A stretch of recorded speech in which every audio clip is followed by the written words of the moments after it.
सच्चिदानंद सद्गुरु श्री साईराज साई महाराज की जय. सच्चिदानंद सद्गुरु பரத்வாஜ் மகாராஜ் ஜெய். குருதேவ தத்தா. இன்று நாம் பாபாவுடைய ஆசீர்வாதத்தாலும்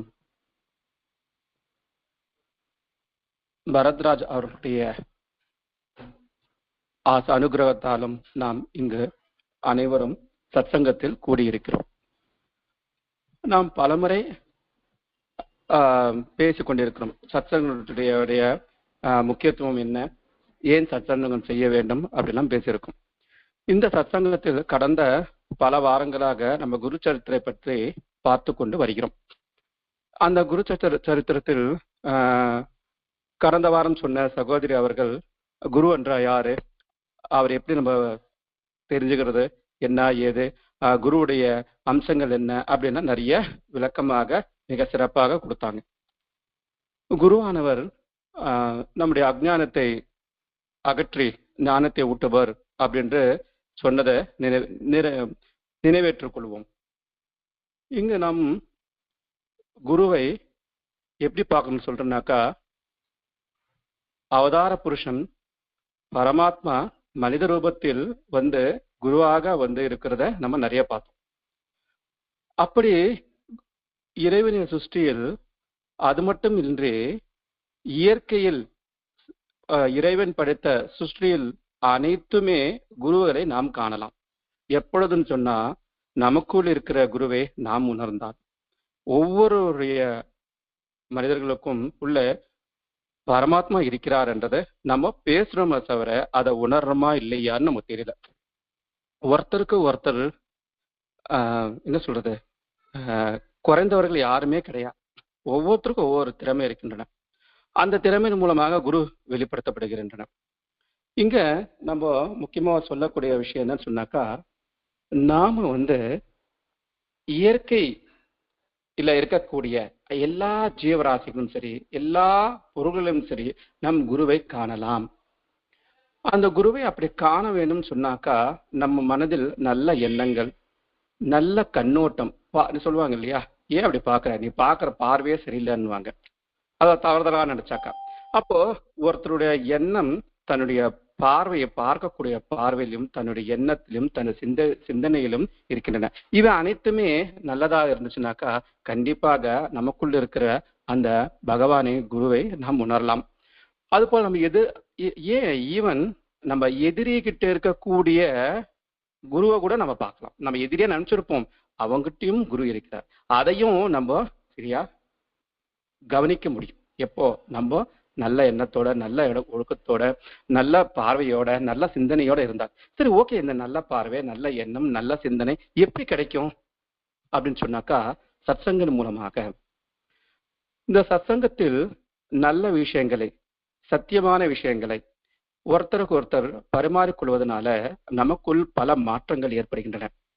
நம்ம கண்டிப்பாக இதை கேட்டுக்கொண்டிருக்கிற நம்ம குருபந்துகள்ல நிறைய பேர் உணர்ந்திருப்பீங்க. சத்சங்கம் வந்த பிறகு நம்ம நிறைய சேஞ்ச் ஆயிருக்கும். அந்த சேஞ்சஸ் காரணம் என்ன? இது போல நம்ம உண்மையான சம்பவங்களை ஒருத்தருக்கு ஒருத்தர் பரிமாறிக்கொள்ளும் பொழுது நமக்குள்ள இருக்கக்கூடிய இது அத்தனை நாள் நம்ம தெரியவே தெரியாது, அதை தீய எண்ணம் அப்படின்னு நம்ம தெரியவே தெரியாது, அதை நம்ம வச்சுட்டு இருப்போம், அதை அகற்றி இருப்போம். எனக்கும் அந்த நிறைய அனுபவங்கள் நிறைய இருக்கின்றன. அப்படி அதை அனுசரிச்சுக்கும் பொழுது, அதை உணரும் பொழுது நம்ம வந்து கண்டிப்பாக ஒரு எதிரியில இருந்து கூட நம்ம நல்ல விஷயத்த பார்க்கலாம். சரி, ஓகே, ஒரு எக்ஸாம்பிள் எடுத்தோங்க, நமக்கு ஒரு எதிரி இருக்கான்னு வச்சுக்கோங்க, நம்ம அவனுக்கு பிடிக்காது, அவன் 10 வேலையை செய்வான், 10 வேலையை நம்ம பிடிக்காம இருக்கான். ஆனா அவனுக்குள்ள ஏதோ 1-2 விஷயங்கள் இருக்கும், நல்ல விஷயங்கள் இருக்கும், அது நம்ம பாராட்டக்கூடிய விஷயமா இருக்கும். ஏன் அந்த 10 விஷயத்த நம்ம பார்க்கணும், அந்த 2 விஷயத்த பார்க்கலாம் இல்லையா? இந்த பொறுமை, சத்தா சபரின்னு சொல்லக்கூடிய அந்த பாபாவுடைய பொற்சொற்கள் இங்க நம்ம நினைவுக்கு கொண்டு வரணும். அந்த சத்தா சபரியோட நம்ம அதை பார்க்கும் பொழுது கண்டிப்பாக அவங்கிட்ட இருக்கக்கூடிய 2 விஷயத்த நம்ம பார்த்து அதை கத்துக்கும் போது அவன் நமக்கு குரு ஆகிறான். உண்மையா இல்லைங்களா? ஸோ குரு என்றவர் யாரு? நமக்கு தெரியாத ஒரு விஷயத்தை, நமக்கு புரியாத ஒரு விஷயத்தை புரிய வைக்கிறது, நமக்கு இருக்கக்கூடிய அஜ்ஞானத்தை தீர்த்து. அஜ்ஞானம் என்ன? அறியாமை. இதனால எனக்கு தெரியல, இப்ப தெரிஞ்சது, இனிமே நான் செய்ய மாட்டேன், அதுதான் ஞானம்.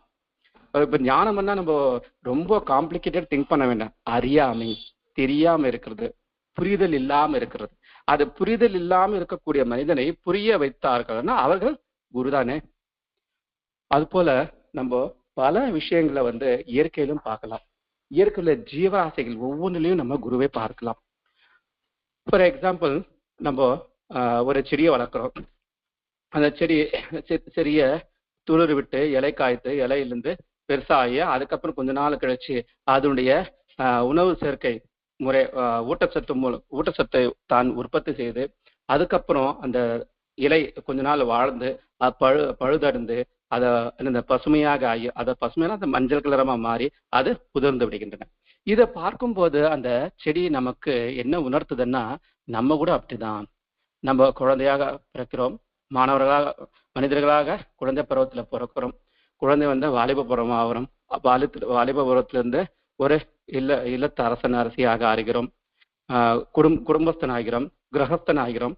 அது நம்முடைய கடமைகளை நிறைய செய்கிறோம். நம்முடைய கடமைகள் என்னென்ன இருக்கோ, கர்த்தவியம் என்னென்ன இருக்கோ அதெல்லாம் செய்கிறோம். அதுக்கடுத்து முடிந்த உடனே உதிர்ந்து விடுகிறோம், இறந்து விடுகிறோம். அப்படி என்றதை சுட்டி காட்டுது அந்த செடியானது. அப்போ செடியிலிருந்து நம்ம இந்த தத்துவத்தை தெரிஞ்சுக்கணும் இல்லையா? அப்போ செடி கூட பேச முடியாம இருக்கக்கூடிய செடி கூட இப்பொழுது என்ன ஆச்சு, நம்ம குருவாகிறது. நம்ம பார்க்கக்கூடிய கண்ணோட்டம், நம்ம பார்க்கக்கூடிய அதை உணர்த்தக்கூடிய சிந்தனை எல்லாமே நம்ம குருவா நினைக்கலாம். அதே போல இன்னொரு எக்ஸாம்பிள் சொல்லணும்னா, சின்ன எறும்பு. அந்த எறும்பானது நம்ம பார்த்திருப்போம், அதை ஃபார்மிக் ஆசிட் உற்பத்தி, அதை சயின்ஸ் பக்கம் பார்த்தோம்னா ஃபார்மிக் ஆசிட் வெளியே விட்டுட்டே வரும். அது நெக்ஸ்ட் வர ஆண்ட் எல்லாம் அந்த எங்க விட்டுட்டு போதோ அதை அப்படியே ஃபார்ம் பண்ணிட்டே வந்துட்டே இருக்கும். அப்போ அது லைனா ஒரு லைன் மாதிரி போயிட்டே இருக்கும். அது யாருக்கும் ஸ்கேல் எல்லாம் வச்சு கூட எல்லாம் போட மாட்டாங்க, அதுவே லைனா போயிட்டே இருக்கும். சப்போஸ் நடுவில் ஒரு ஸ்ட்ரகிள் மாதிரி ஏதாச்சும் ஒரு பேரியர் மாதிரி ஏதாச்சும் ஒரு குறுக்க வச்சோம்னாக்கா அந்த எறும்பு பின்னாடி போகாது. ஒன்று டைரக்ஷன் டைவர்ட் பண்ணி மறுபடியும் முன்னாடி போகும் இல்லையா? அந்த பேரியர் என்ன இருக்கோ, தடங்கள் என்ன இருக்கோ, அந்த தடங்கள் மீது ஏறி இறங்கி போகும்.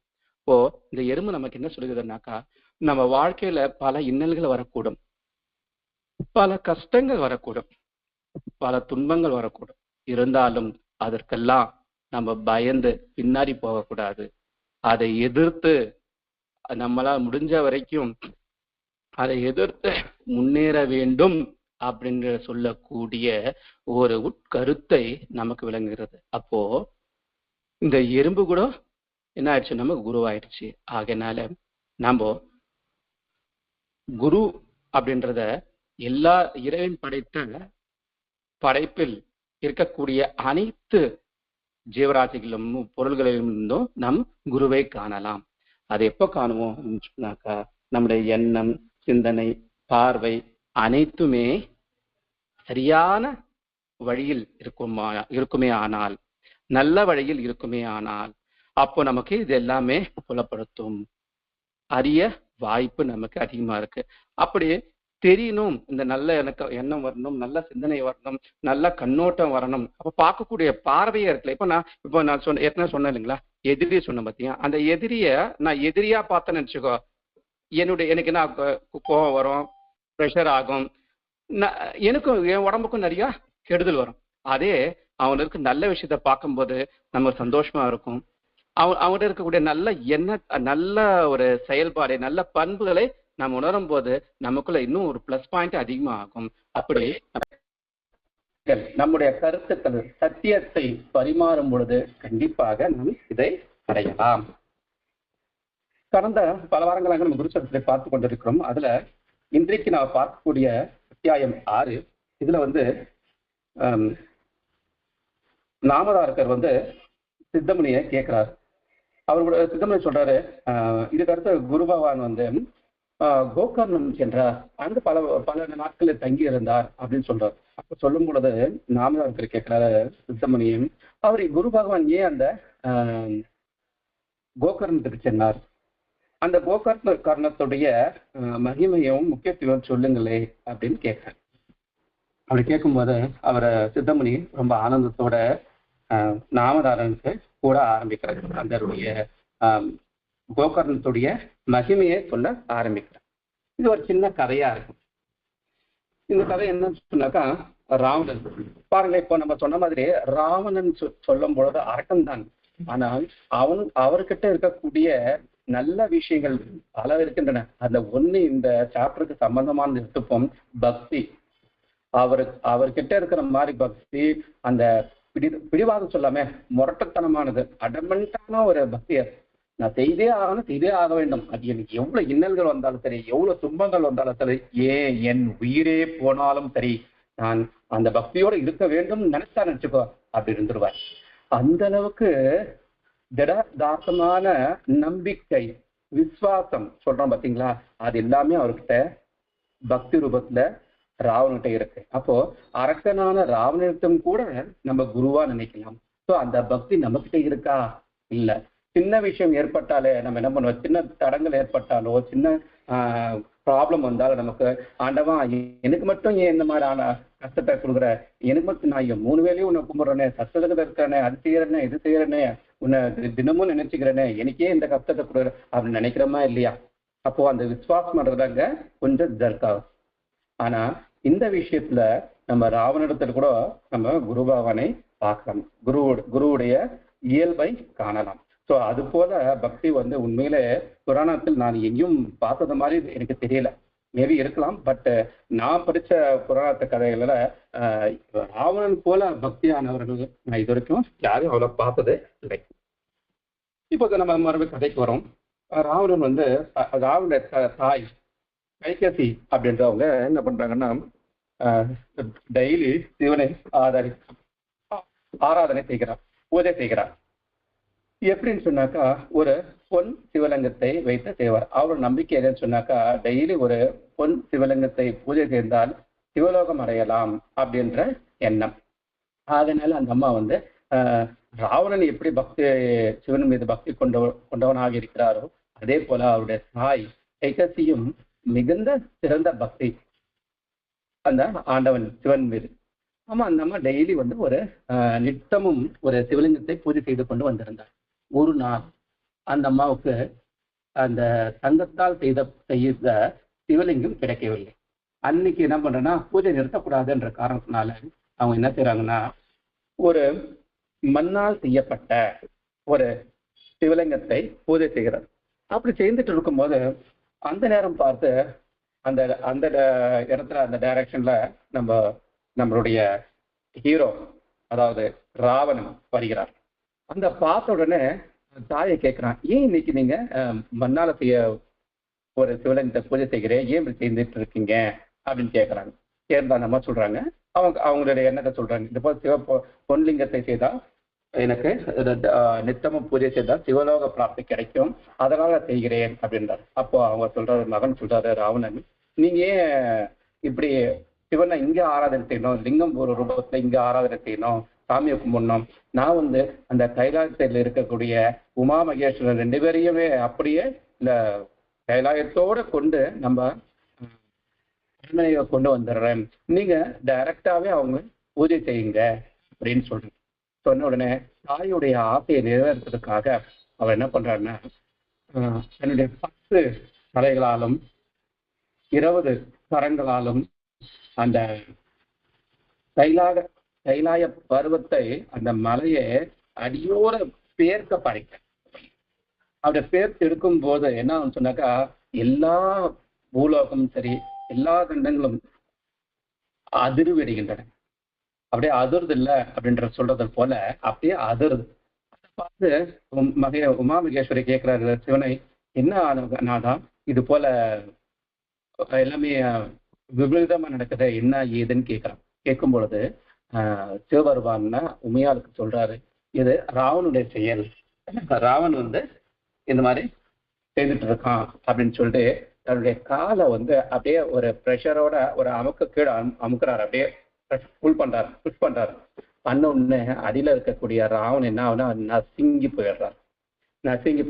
அந்த துன்பத்திலும் இங்கதான் அவருடைய பக்தியை நம்ம பார்க்கணும். அந்த துன்பத்திலும் அந்த மோசமான இக்கட்டான நிலையிலும் அவர் என்ன பண்றாருன்னா, எப்படியோ இறைவன் மீது நம்பிக்கையோட, இறைவனுடைய பக்தியோட வெளியே தன்னுடைய தலையை வீணையாக மாற்றி தன்னுடைய தோள் பட்டையை வீணையுடைய தடமாக மாற்றி தன்னுடைய உடல்களை அந்த வீணையினுடைய கம்பியாக மாற்றி ஸ்வய ராகத்தோட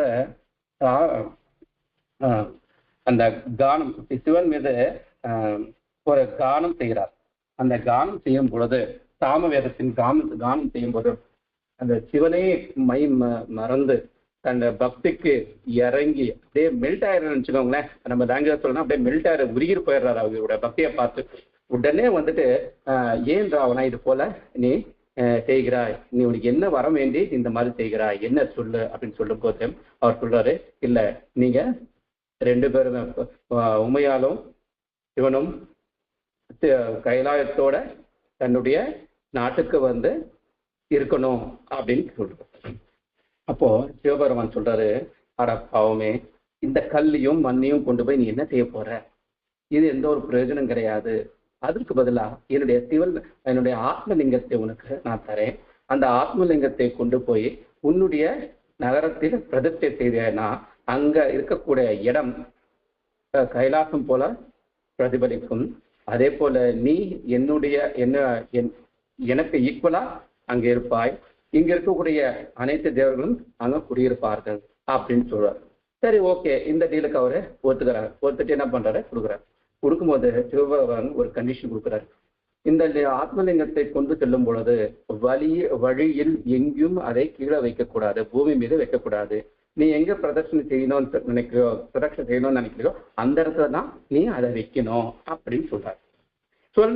இந்த இன்சிடென்ட், இந்த ஈவென்ட் நடக்கும்போது தற்செயலாக அங்க நாரதர் வந்து பார்த்துடுறார்.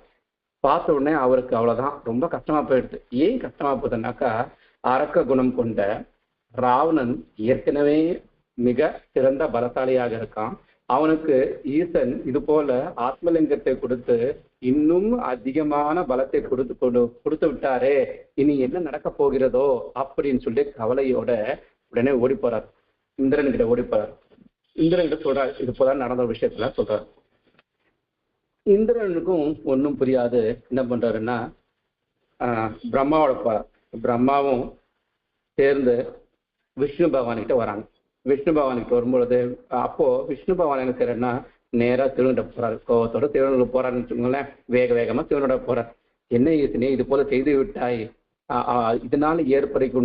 இதனால் வரைக்கின்ற தீங்கை கொஞ்சமாவது சிந்தித்து பார்த்துட்டீங்களா? இது போல அரக்கனுக்கு போய் அதிக பலத்தை கொடுத்து விட்டதுகளே அப்படின்னு சிவபெருமான் கிட்ட விஷ்ணு பகவான் கேட்கிறார்.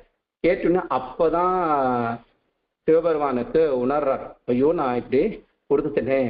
நான் வந்து அவருடைய சாம வேதத்தை ராக சமிதமாய் பாடும் பொழுது அந்த அவருடைய பக்தியில மூழ்கி மெல்ட் ஆயிட்டு நான் ஃபியூச்சர்ல வரக்கூடிய சுச்சுவேஷன் தெரியாம நான் அது கொடுத்துட்டேன். இன்னைக்கு இப்போ நீங்க தான் என்னை காப்பாற்றணும் அப்படின்னு என்ன பண்றாரு, மகாவிஷ்ணு கேட்கிறாரு.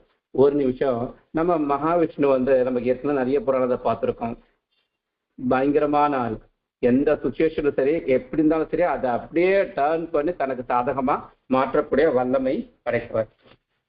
அவர் யோசிச்சு ஒரே ஒரு விஷயம் யோசிச்சுட்டு, ஓகே, இப்போ இந்த ஆத்மலிங்கத்தை அந்த அரக்கனுடைய லங்கையில் பிரதிஷ்டை செய்தாதானே அவனுக்கு அதிகமா இது வரும், அவர் கையால செய்தாதானே அதிகமா அவனுக்கு சக்தியும் எல்லாமே வரும். அதனால நம்ம தீங்கு ஏற்படும், விளைவுகள் நம்ம ஃபேஸ் பண்ணக்கூடிய ப்ராப்ளம் நிறைய வரும்.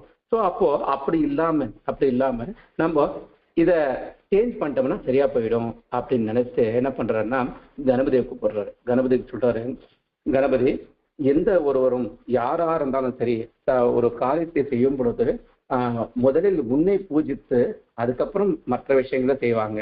ஆனா இந்த ராவணன் என்ன பண்ணா, உன்னை நினைக்கவே இல்லை, டைரக்டா சிவபெருமானை வணங்கி அவருடைய அன்புக்கு பாத்திரமாகி அவர்களிருந்து ஆத்மலிங்கத்தை கொண்டு தன்னுடைய இடத்துக்கு போய் பிரதிஷ்டை செய்து சென்று கொண்டிருக்கிறார். ஆகையால் நீ என்ன செய்யறன்னு சொன்னாக்கா, சின்ன குழந்தையா ஒரு சின்ன பாலகனாக அவன் இடத்துக்கு போயிட்டு நீ போன பிறகு அந்த சூழ்நிலை பார்த்து நாரதன் வந்து ராவணன்கிட்ட ஏதாவது குறுக்கமாக பேசி அந்த லிங்கத்தை உன் கையில கொடுக்குற மாதிரி செய்வாங்க. அந்த நேரத்தில் நான் சூரியனை மறைய செய்து, அதாவது ஈவினிங் போல செய்து விடுவேன்.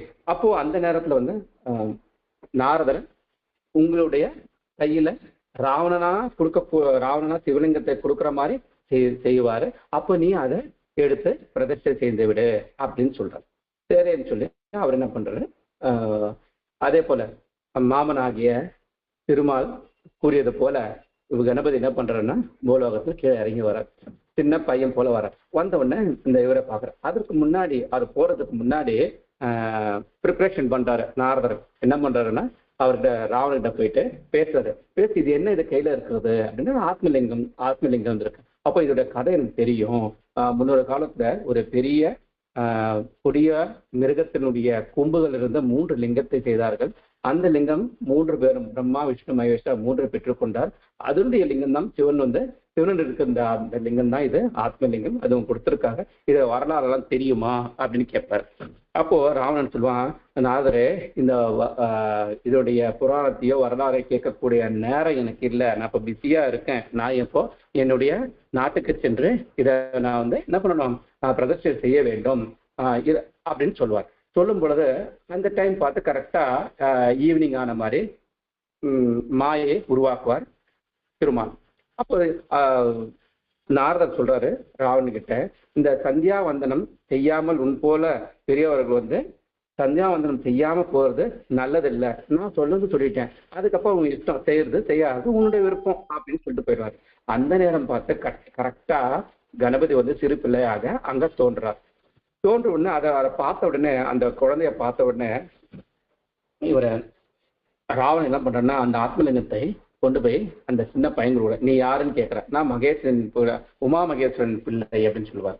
ஸோ சொன்ன உடனே சரி ஓகே பாலகா, நீ இது வந்து இந்த லிங்கத்தை கொஞ்ச நாள் வச்சுன்னு நான் போயிட்டு சாரி சந்தியாவந்தம் செய்து வந்துடுறேன், அது வரைக்கும் நீ வச்சுட்டு இப்படி நீங்க சின்ன ஹெல்ப் எனக்கு செஞ்சேன்னா உனக்கு வந்து அந்த என்னுடைய தங்கம் போல் ஒழித்து கொண்டிருக்கின்ற என் நாட்டை உனக்கு காட்டுவேன். அது இல்லாமல் நீ விருப்பப்பட்டா அது அங்க இருக்கக்கூடிய லக்ஸுரி எல்லாம் நீ அனுபவிச்சு நீ அங்கேயே இருக்கலாம் அப்படின்னு சொல்லுவார். அது சொல்லும்போது அவர் சொல்லுவாரு, ஐயோ உன்னை பார்க்கும்போதே எனக்கு பயமா இருக்கு, அது இல்லாம அரக்கர்கள் தங்கக்கூடிய இடத்துல நான்லாம் இருக்க மாட்டேன், என்னை ஆளை விட சுவாமி நான் போயிடுறேன் அப்படின்னு அவர் சின்ன சீன் போட்டு கிளம்பும்போது மறுபடியும் பின்னாடியே ராவணன் போயிட்டு ரொம்ப கெஞ்சி பட்டிமாடி ரொம்ப ரொம்ப ரிக்வஸ்ட் பண்ணி தன்னா வச்சுக்கடா அப்படின்னு சொல்லி அந்த கையில வைக்கிறார். வச்ச உடனே அப்ப சொல்ற அவர் கண்டிஷன், விநாயகர் கண்டிஷன் போடுற, பாலக ரூபத்தில் இருக்கக்கூடிய விநாயகர் வந்து கண்டிஷன் போடுறாரு, நீ வைத்துக் கொள்ளுகிறன்னு சொல்லிக்கிறாய், ஓகே இது மிக வலுவாக இருக்கிறது, இந்த பலுவை தாங்கக்கூடிய அளவுக்கு நான் தாங்கக்கூடிய சுச்சுவேஷன் இருக்கிறதுக்கும் நான் தாங்குவேன். சப்போஸ் என்னால் தாங்க முடியலன்னு சொன்னாக்கா 3 முறை உங்களை அழைப்பேன், அந்த 3 முறைக்குள் நீங்கள் வரவில்லை என்றால் இந்த லிங்கத்தை நான் கீழே வச்சிடுவேன் அப்படின்னு சொல்லுவார். சரி ஓகேன்னு சொல்லி எல்லா டீலுக்கும் அக்ரி பண்ணிட்டு கையில கொடுத்துட்டு போறாங்க. அப்படி பாலகன் ரூபத்தில் இருக்கக்கூடிய விநாயகர் சிவலிங்கத்தை கையில் ஏந்திய உடனே பெற்றுக்கொண்ட உடனே அவரு சந்தியாவனத்துக்கு செல்றார். அவரு சந்தியாவந்தனம் ஸ்டார்ட் பண்றாரு, இன்னும் ஸ்டார்ட்டும் பண்ணல, அதுக்குள்ளவே இவர் வந்து விநாயகர் வந்து 3 முறை பேர் சொல்லிடுறாரு. பேர் சொன்ன பிறகு கூப்பிட்டு அவர் வரமாட்டார். ஏன்னா சந்தியாவந்தனம் முடிக்காத காரணத்துல அவர் வந்து வரமாட்டாரு. அதுவா இதற்காகவே காற்று கொண்டிருந்த இதான ப்ரீ பிளான், இதுதானே, இதற்காகவே காற்று கொண்டிருக்கும் பொழுது பால ரூபத்தில் இருக்கக்கூடிய விநாயகர் பெருமான் தன்னுடைய மாமாவாகிய திருமாலை மனதில் நினைத்துக் கொண்ட அந்த இடத்திலேயே அந்த இருக்கிற இடத்திலேயே அப்படியே பிரதிஷ்டை செய்து விட்டுகிறார். அப்படி செய்யும் பொழுது வானத்தில் உள்ள எல்லா தேவர்களும் உமாறி பொழிந்து அவரை ஆசீர்வதிக்கிறாங்க. அப்ப அந்த இடத்துல வந்து அப்படியே அந்த சிவலிங்கம் ஆத்மலிங்கம் வந்து பூமி மேல அப்படியே உட்கார்ந்துட்டு இருக்கு. இந்த சுச்சுவேஷன் முடியறதுக்குள்ள அந்த இன்சிடென்ட் முடிஞ்ச உடனே அவர் ஓடி வராரு, ராவணன் ஓடி வந்த உடனே இந்த பிள்ளை மீது ரொம்ப கோபம் கொள்ட்டு சரி இந்த லிங்கத்தை எடுக்க வேண்டுமே அப்படின்னு சொல்லி அப்படியே அவர் ரொம்ப ஃபோர்ஸ் பண்ணி எடுக்க செய்யறத தவிர பூமி அதிர்றத தவிர அந்த லிங்கம் துளி கூட அசையவே இல்லை. அப்போ இந்த மாதிரி அசையாம எவ்வளவு பலம், அந்த ராவணனுக்கு பலம் என்னன்றது நமக்கு ஏற்கனவே நல்லா தெரியும். அப்படியாப்பட்ட பலசாலி மிக்க ராவணனாலேயே அந்த சிவலிங்கத்தை, அந்த ஆத்மலிங்கத்தை எடுக்க முடியாத போது அது மிக மிக பலசால ஆக இருக்கிறது என்று நமக்கு தெரியப்படுத்துகிறது. அதனால அந்த லிங்கத்திற்கு பெயர் மகாபலேஸ்வரர் என்ற பெயர் வந்தது. மகாபலேஸ்வரர் அப்படின்னு.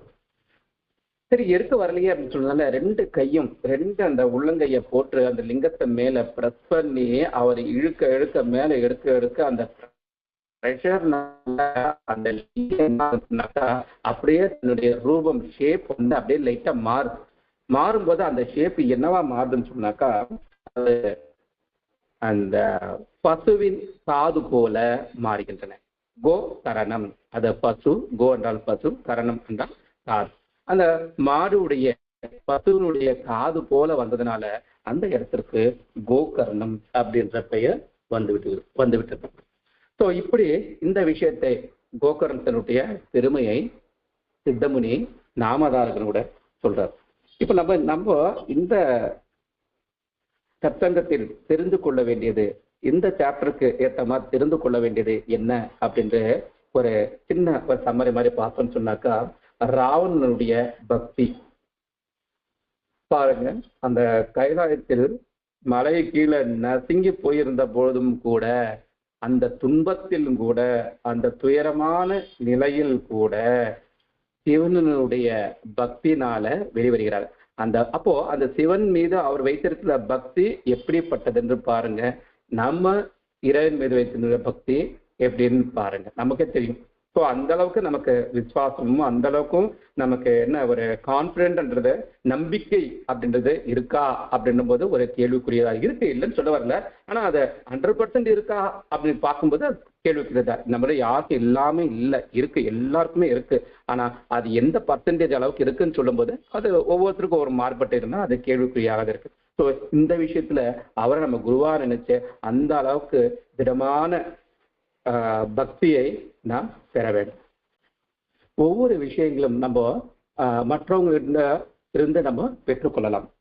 அவருடைய நல்ல விஷயங்கள் நம்ம பெற்றுக்கொள்ளலாம்.